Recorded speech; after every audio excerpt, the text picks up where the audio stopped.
Hey everybody, welcome to Gregsbeerreviews. Let's go see what's in the fridge today.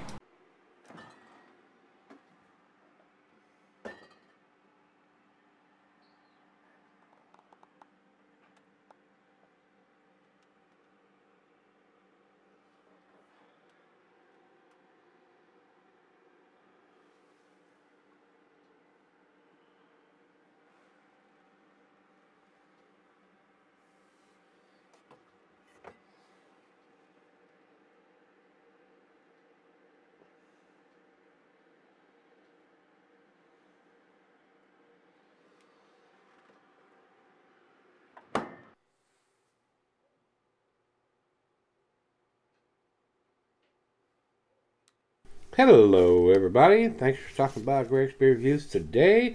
I do appreciate it. Today's beer, we're going to do another one from the Alchemist. This one is their Broken Spoke WATA, W-A-T-A double I-P-A, and what that WATA stands for, according to the description here on Untappd, it says brewed as a special beer to support the Stowe Trails Partnership and the Waterbury Area Trail Alliance.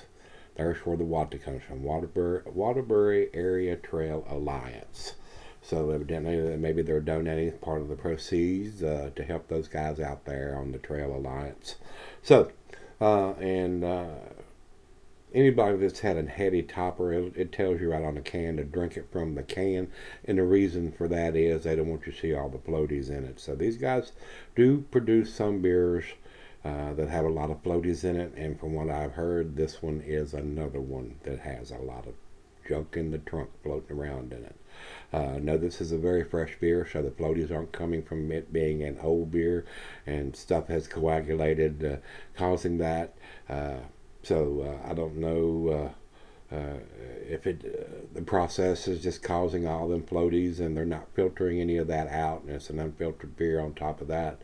But there's a lot of people that produce unfiltered beers that don't have floaties, so I did notice on the can whether it said, because they write on these cans with very small, tiny writing, and I didn't put my glasses on to try to read it. Another one that was sent to me by my brother Greg, because he visited a brewery, and he writes from the Alchemist, an 8% double IPA from Alchemist. He picked it up at the brewery on 4/20, and he also says, as usual, no date, because they don't date their stuff, because they sell everything out of the brewery as far as I know. So, I got a feeling, like I said, from what I've seen and read, he doesn't mention it in his notes here, but from what I've seen, there is a boatload of floaties in this beer, just like the heady topper. And that people have, and I've heard this before, well, my can didn't have that in it, and well, my can did that I reviewed. So it probably may depend on where in the canning process, whether you were at the top of the tank or at the bottom of the tank, whether you got the floaties in your beer or not. So yeah, it is what it is, guys. There's nothing in there floating around that's going to hurt you. So with that being said, we don't have the IBUs on this, and these guys like to keep that kind of information secret for some reason. So we have the 8% and no date or no IBU. So, and we've gone over the commercial description, so it is time. Let's pop the top on this thing and get her poured into the glass. Another plain Jane silver can with a stick-on wrap around the label. While I pour this in here, I will take Cuisina's barbecue, cheese and pepper, Monterey, pepper jack, sharp blue cheddar, stronger cheeses, meat, game, grill meat, and salmon, glassware snifter, tulip, oversized wine glass, and of course, Beer Advocate, since it's an 8%, says you can cellar it. Don't do that. Drink your beers fresh, especially your IPAs and double IPAs. Let me swirl this around and get a little bit of this in there before. I'm not going to get it all in there, guys. I probably could, but I'm not going to. We'll do the back end pour before I go off camera. And as far as floaties, it's got such a haze to it, it's really hard to see that. They may accumulate in the bottom of the glass by the time I come back for the final chug. It is a rich, deep amber color, very cloudy. See a little bit of light through the thin part of the glass down here on the bottom, but not in the big bulb part here. About a half a finger of head on that pour. To the nose we go. Now, the hop presence on this one is rather subdued. I am getting a little bit of pine and citrusy notes. Doesn't seem to have a big pineapple or grapefruit off the chain type of hop aroma. It doesn't tell us what hops they've used on this one.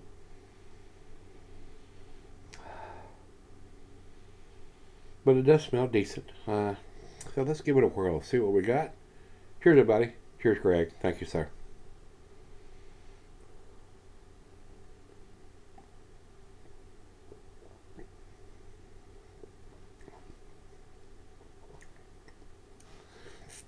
Very mellow as far as hop presence on this particular one, which is surprising. This one may be more into the I don't even know if I would consider this a West Coast style with the hop that I'm getting.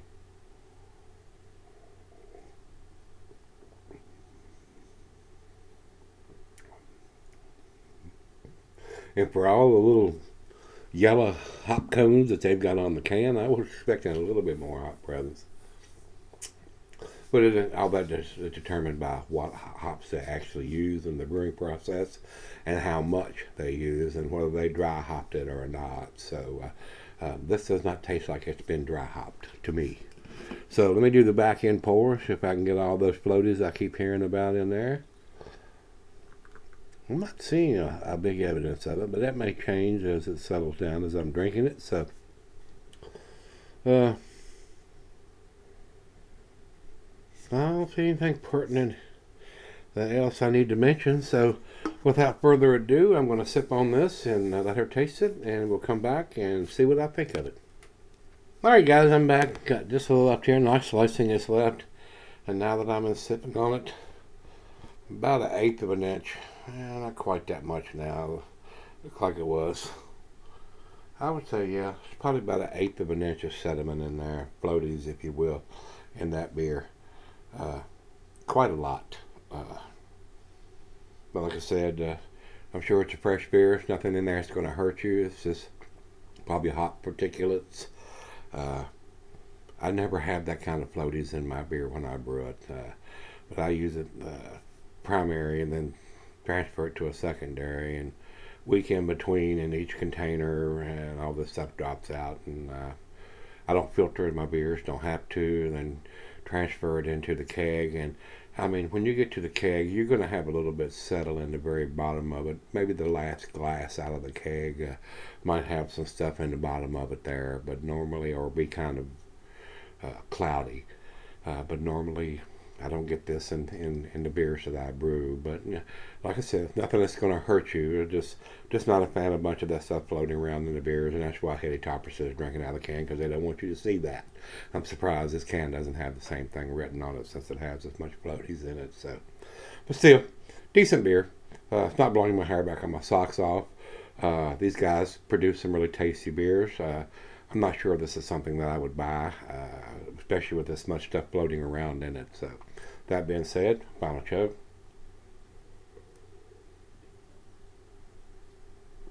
Yeah, whole lot of stuff floating around in there, guys.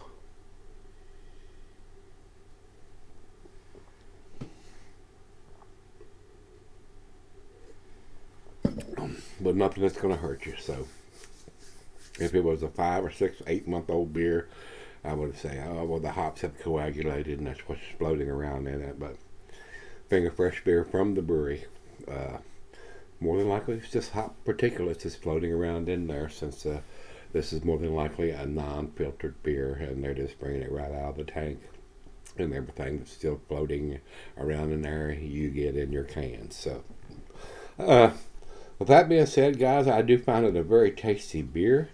But I don't think it's world class or anything like that. It doesn't blow my hair back or my socks off. The juice bombs that I'm getting from the New England area and other parts of the country blow this beer away, guys. So, but I do think it's an A beer, and as yesterday's beer went with a 5%er, this is an 8%er.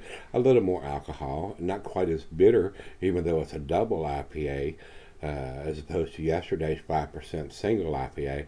I do think it's a little bit more balanced than what yesterday's beer was, but it had a little bit more taste, more body, if you will, being an 8%er. Not quite as bitter, but I still think it's an A- beer. 90 from me on this one also, guys. Over to Beer Advocate, they say 4.03. Pretty close to the numbers from yesterday's beer. It's an A- as far as I'm concerned.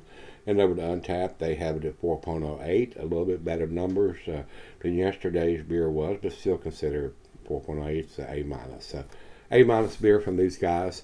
Definitely probably wouldn't stand in line to get these guys beers. If you can go into the brewery and buy them without having to stand in line, they're decent. But there's a lot better beers being produced in New England than what I'm getting from the Alchemist. Hate to say that, but I definitely would not stand in line for these guys' beers. But they do make a nice A beer. So, that being said, this is this Broken Spoke 2018 edition, I'm sure. And like I told you, this is the double, not the single. An 8%er. They call it WATA, W-A-T-A. And that is for the trail, the WATA Brewery Area Trail Alliance. So hopefully they're donating some proceeds of this beer sale to those guys that do the trail there. So if you've had this one, let me know what you think. Till we meet again, let's go see what's in the fridge.